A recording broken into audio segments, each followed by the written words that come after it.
Hi guys, basically what I've been doing today is I've created a presentation which hopefully covers all of section A for the media exam next week.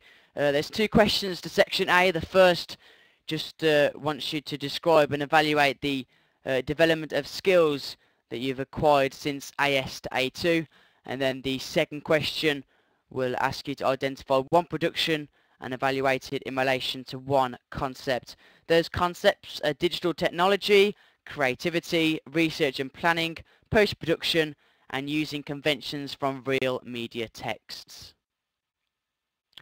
Okay, what the examiners want you to do is to show off about the knowledge you have picked up over the progression from AS to A2. You can lie as long as the information you provide is relevant, and well, most areas of analysis actually interlock with each other, but I've got a few examples of what you could write, and you still have to show the skills that you acquired in AS because they want to still recognise that your first year was valuable and a good platform to build on for A2. So, digital technology, how did you use your use of digital technology improve from AS to A2? Here are just a couple of examples that you could mention. The use of Blogger. In AS we used images to help illustrate our essays on the blog. In A2 we annotated images and embedded videos and sounds onto our blogs.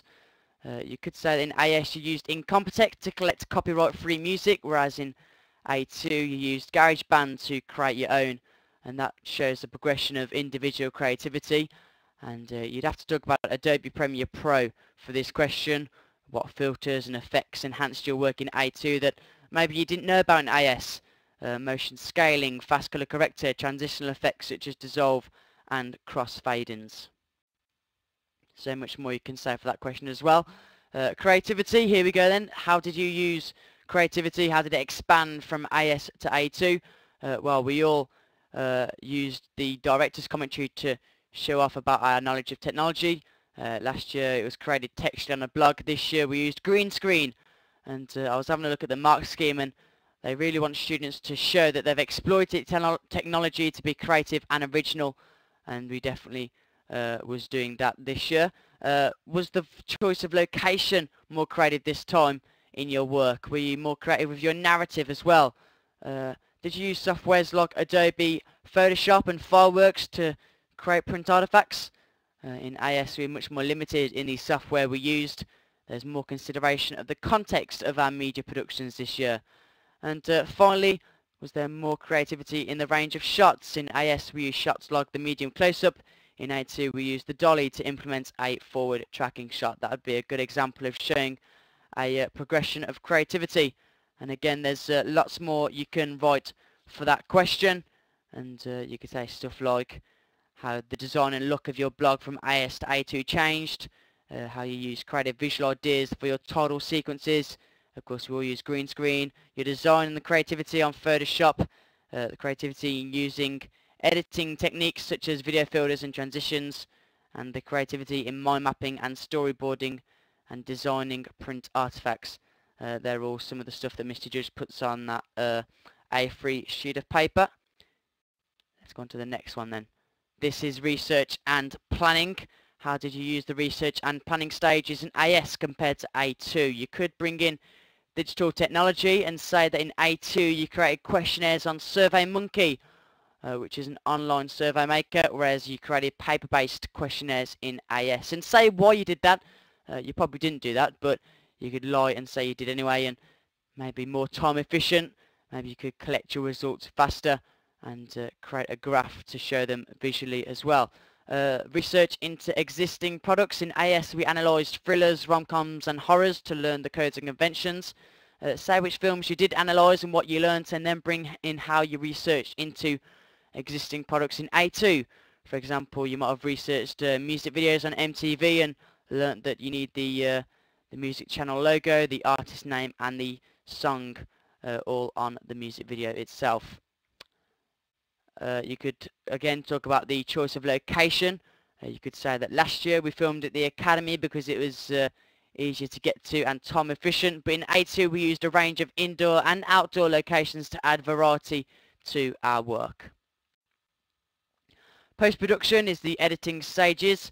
You'd have to bring in Adobe Premiere Pro terminology to support your answer here. You could say that in AS you learn how to import images onto your work. In A2 maybe you used uniform scaling to make sure size and positioning was perfect. You could say that in AS we learned how to add sound, fading it in and out, whereas in A2 we considered sound synchronization much more carefully. The manipulation of the software therefore is increased, and you could also mention things like keying, alpha key and the spotlight effect.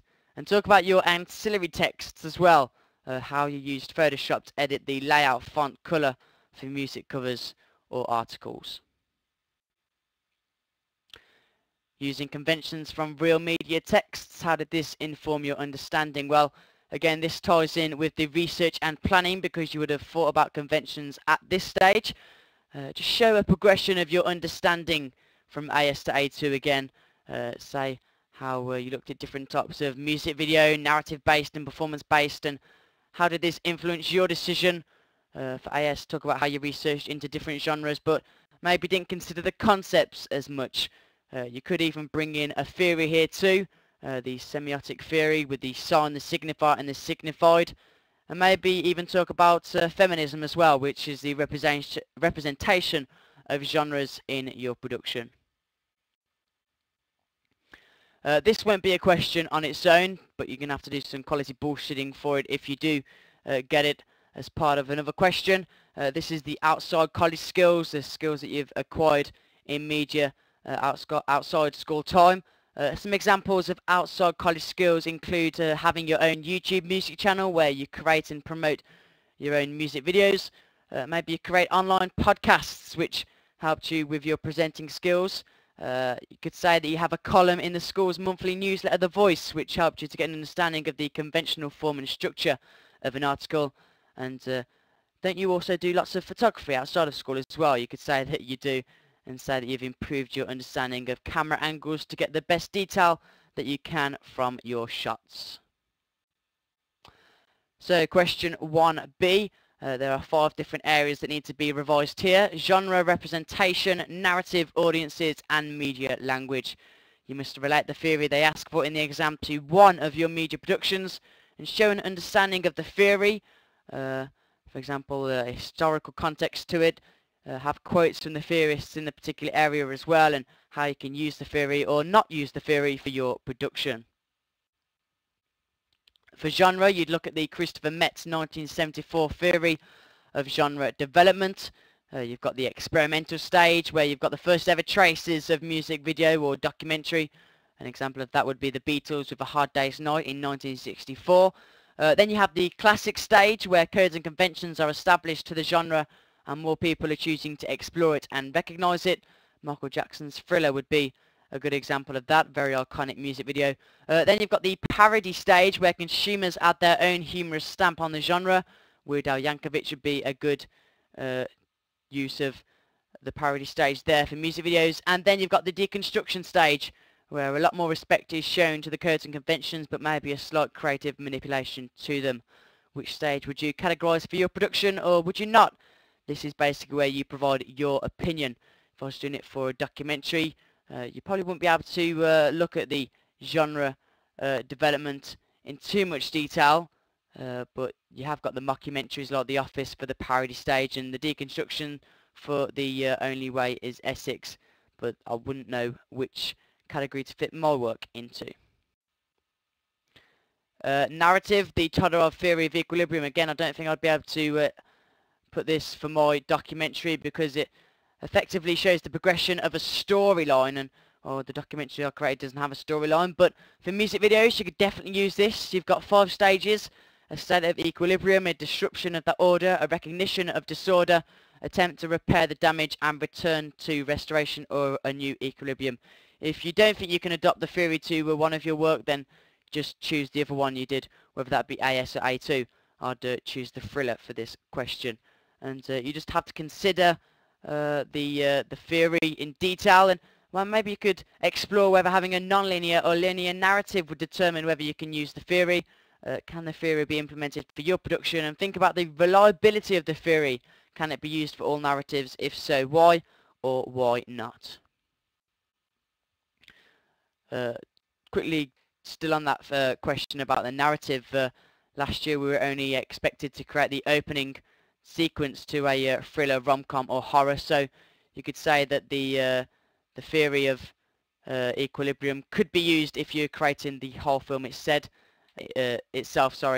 but you're only creating the opening 5 minutes, so not all the stages of equilibrium would be used. Right, on to audience. You've got the models of audience behaviour, passive and active theories. Think about if your production was really being distributed to your target audience and how you would want them to respond.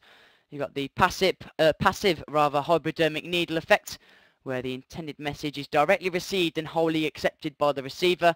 An example of this would be reading The Sun and reading everything as fact. Active models include the uses and gratification theory, where consumers are much more active in making their media consuming decisions. For example, you want to watch the music video because you like the band singing it, not because you've been told to. The reception theory is also part of the active model, where different interpretations by those who watch the music video are taken into account. For example, One Direction might attract the female population, but not the middle-aged adult demographic. Have you challenged or abided by the models of audience behaviour? For example, the choice of characters in your music video might hint that it is targeted towards a younger audience. And do you agree with the theory, and why can it be adopted for your production? The representation theory is Ferdinand de Saussure's theory of semiotics, the sign, the signifier and the signified. Have you used representation to challenge or agree with a stereotype? You can think about realism. Is the text expected to be realistic? Bias and objectivity. Do media text support particular views? Interpretations. Why do some audiences believe some representations are true and some don't? Really explore today's media for this question. Hopefully you can try to do it in your target area, but you don't have to, as long as you do talk about your production at some point. You could tie in the representation of Muslims in today's media after the Woolwich killing. That shows your understanding of the theory on a wider scale, and it's more up to date as well, which is what the examiner will want.